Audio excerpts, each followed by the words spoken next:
दिया इसने काम ये इतना ज़्यादा कि पता भी नहीं लगा कदमों को कर दिया इसने ये काम। तो इतनी उपता कर दो कि जल्दी कर दो, इतने चतुराई से कर दो कार्य कि पता भी ना चले। कहते हैं रजिष्ठम अतिशय न रजु रजिष्ठम, दूर होकर के भी पता भी नहीं लगा। दूरता मेरे पता मुझे ज्ञात भी नहीं हुआ। रेफादे आदेश अनुनेश, अब आगे ये मेरे पास आई तो मुझे प्राप्ति ऐसी मुझे प्राप्त हुई, जो मेरे पास आती है मेरे प्राप्त होती है। ऐसा भाव होना चाहिए कि मैंने कर दूं इस कार्य को, क्योंकि मुझे प्राप्त हुआ है, मैं इसके पास गया हूँ, अब मैं इसको छोड़ू ना। जो मेरा है इसलिए भी तो मेरे पास आया है। जो ज्ञानी होता है मेरा होता है पितर मित्र। जो मेरा है मतलब ज्ञानी से ज्ञान लो। जैसे कि मैंने कहा था कि अपने में से ये मेरा है तो मैं इससे सीख लूँ, मेरे पास आया तो मतलब ज्ञानी आपके पास आ जाते हैं। ज्ञानी सबके पास आते हैं तो आप सीख लो। ज्ञानी शांत हो तो ज्ञानी आपको नुकसान तो नहीं पहुंचा रहे ना, ज्ञानी आपका को तो नहीं कर रहे। ज्ञानी आपके पास आसानी से आ जाते हैं, या कुछ उनसे सीख ले। मैं कुछ निरंतर ले रहे, जब आप कुछ चीज़ कुछ रुकती है कहीं कोई, आप समझ में नहीं आता कि कुछ ऐसी चीज़ समझ में नहीं आ रही कैसे हो रही है। अगर दिख रहा है कि ज्ञानी ज्ञान ले रहे हैं यहाँ पर से, तो आप भी ज्ञान ले सकते हैं ना, क्योंकि ज्ञानी रोक नहीं रहे है। ज्ञानी की चीज़ कुछ रुकती नहीं है, ज्ञानी की हर क्रिया चलती रहती है। तो जब जो चीज़ आपके विषय में जो नहीं चलती, जैसे कि आपको किसी के विषय में नहीं पता, तो आपको समझ में नहीं आता। अगर ज्ञानी की क्रिया आपको दिख रही है, आपको चल रही है, आप उससे कुछ सीख सकते हो। उसकी कुछ चीज़ तो आपको समझ में आ रही है कि कुछ चीज़ चल तो रही है, वरना अन्य चीज़ तो हमें पता लगती है क्यों हो रहा है। ज्ञानी का पता लग रहा है कि क्यों कर रहे हैं, ये समझ गए ना, तो आपको पता लग जाएगा कि ज्ञानी भी मेरे लिए है, कुछ नुकसान नहीं है, ज्ञान ले लो आराम से। करते हैं हमारे से चीज़ रुक जाती है, परंतु ज्ञानी से तो चीज़ चली रही है, तो हम उसको पकड़ लो ना, चली हुई चीज़ को समझ में आ जाएगी। मैं हम चीज़ से हमसे चीज़ रुक जाती है, हम समझ में नहीं आती कि इसलिए तो ज्ञानी किस कर रहा है, ज्ञानी व्यक्ति उसकी चीज़ निरंतर चल रही है, तो समझ में आने वाली चीज़ है ना, वो तो समझ में आएगी ही। ज्ञानी की बात तो आएगी ही, अगर ध्यान से सुनेंगे तो ज्ञान से ज्ञान ले लो। ज्ञानी पर श्रद्धा होगी तो मतलब अपने अपने मानोगे, ज्ञानी को अपने जैसा मानोगे, अपने लिए मानोगे, अपना प्रिय मानोगे ज्ञानी को, तो ज्ञानी से ज्ञान अवश्य ही आपको मिलेगा, और मिलने का प्राप्त भी होगा। वही तरह ज्ञानी ही ना, ज्ञानी पथ प्रदर्शित कर देता है। छंदो वर्ण लोपो वेति वनकार लोपः।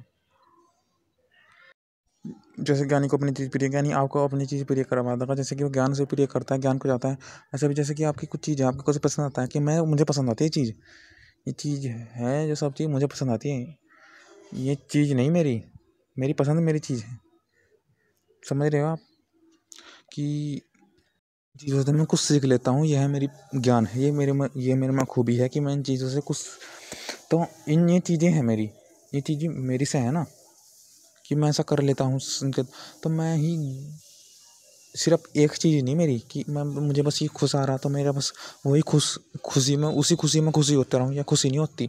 खुशी इस बात की है कि मैं उस तक खुश होता हूँ, ये नहीं कि मैं खुशी से खुशी, उस बात से मैं खुश होता हूँ, तो उस बात से खुश होता हूँ। तो ऐसी बात अन्य भी तो हो सकती है। मेरा ज्ञान किसी मेरे खूबी किसी अन्य चीज़ तक तो खुशी हो सके। जब इस तरह मैं खुश हो गया तो अन्य चीज़ तक तो खुश हो सकता, मैं खुश और चीज़ अन्य चीज़ ढूंढनी है जिस तरह मैं और खुश हो जाऊँ, जिस तरह मैं खुश हूँ। क्या जिस तरह मैं खुश हूँ, और चीज़ क्या जिससे कि मैं खुश होऊंगा, जिस तरह मैं खुश हूँ, जिस तरह मैं हूँ मतलब मैं मिल नहीं रहा, उस तरह मैं खुश होऊंगा ही। मैं है क्या चीज़, वह ढूंढ ली तो फिर खुश होंगे ही। तो मैं खुशी होगी उसे ढूंढने में, तो उसे ढूंढो ना कि चीज़ क्या है अन्य।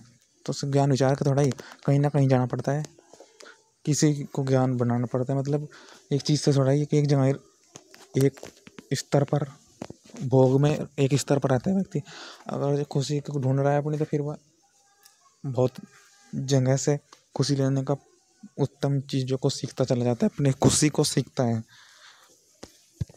फिर वो किसी जगह विशेष से दुखी नहीं होता कि विशेष चली गई जगह, किसी उस एक सुख से ही दुखी नहीं होता क्योंकि एक सुख नहीं मिला। मतलब एक सुख में कोई दिक्कत आ गई, मतलब एक सुख में कोई कठिनाई आई, एक सुख के कारण कुछ अन्य सुख नहीं मिल रहा, तो ऐसा नहीं करता।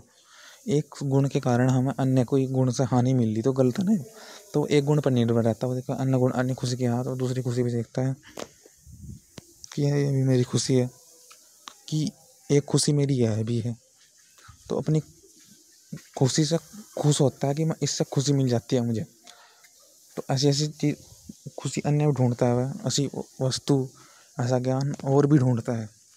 किस चीज़ में कमी देखने से बढ़िया कि कुछ नई चीज़ मिले, नई चीज़ मिले किसी में कमी दिख रही है मुझे तो मुझसे अच्छा है कि मैं कुछ नई चीज़ जानूँ, क्योंकि मैं इसमें कमी देख रहा हूँ अभी तक। इस किसी को पूर्ण रूप से अच्छी नहीं मिली तो मैंने कुछ नया सीख लूँ मैं। देखो किसी में पूर्ण रूप में किसी के बारे में जान नहीं पाते, किसी वस्तु के बारे में, किसी पदार्थों के बारे में, ज्ञान के बारे में।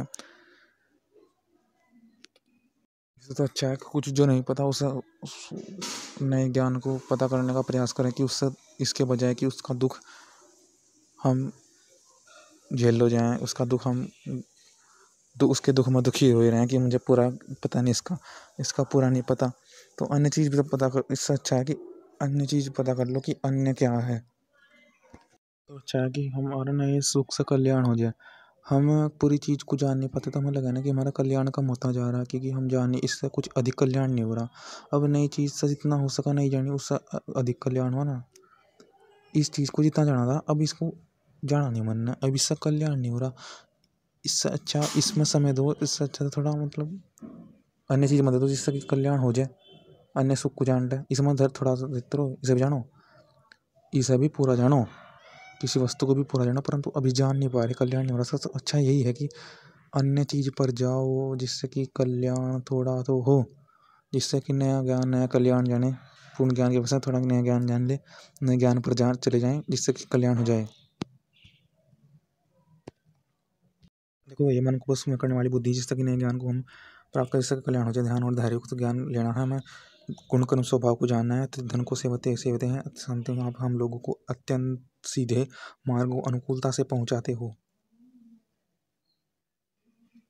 अतिशयन, अतिशयन मतलब अति, अत्यंत सीधे, जो पूत प्रकार से बिल्कुल सीधा ही, टेढ़ा नहीं है वो मार्ग।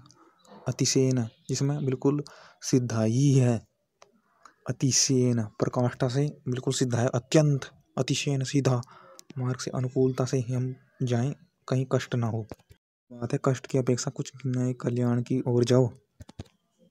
खुशी में खुशी होती है, बात की मन में वही धन है आपकी खुशी, आपके गुण कर्म स्वभाव जिससे कि आपने सीखा, उस बात की खुशी की मैं सीख पाता हूँ। उसी स्वभाव गुण कर्म से वही धन है आपका जिससे सब सीखते हो।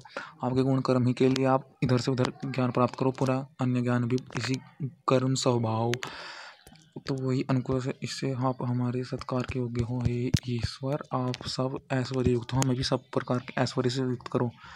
एक ऐश्वर्य में रहोगे तो मतलब उसका कष्ट होगा, दुख होगा कि इसमें जान नहीं पा रहे, कल्याण नहीं हो रहा। दूसरा ऐसा में चले गए तो दूसरे पर ऐश्वर्य ने कल्याण कर दिया, मतलब कल्याण तो कर रहा है। जितने ऐश्वर्य होंगे इतना कल्याण होता रहेगा। किस ऐश्वर्य ने कल्याण तो गया, इसने अलग प्रकार कल्याण, मतलब कल्याण तो वहाँ कहीं पूछा तो कुछ है तो मेरे पास कल्याण तो है मेरे पास, मेरे पास कल्याण में जानता तो हूँ। उस कल्याण से मैं कहीं अन्य कल्याण का उपयोग तो करूँ, उस कल्याण से मैं अपने को जानने का उपयोग तो कर पाऊँगा। ऐश्वर्य को बढ़ाओ अपना, अविद्या विनाश करके विद्या करके धर्म मार्ग को पहुँचाता है। ऐसे ही धर्म की रीति से सेवा किया हुआ सोमाग्नि औषधि का समूह सब रोगों का विनाश करके सुख को बचाता है। सब रोगों का विनाश करना, यानी कि एक रोग पर ही ध्यान दे देते हैं, फिर पूरा नहीं होने का। कल्याण की चाहिए तो अच्छे प्रकार से सुधरनी चाहिए, जिससे कि अन्य भी हम सुधरें, जिससे कि जैसे कि वही बात है,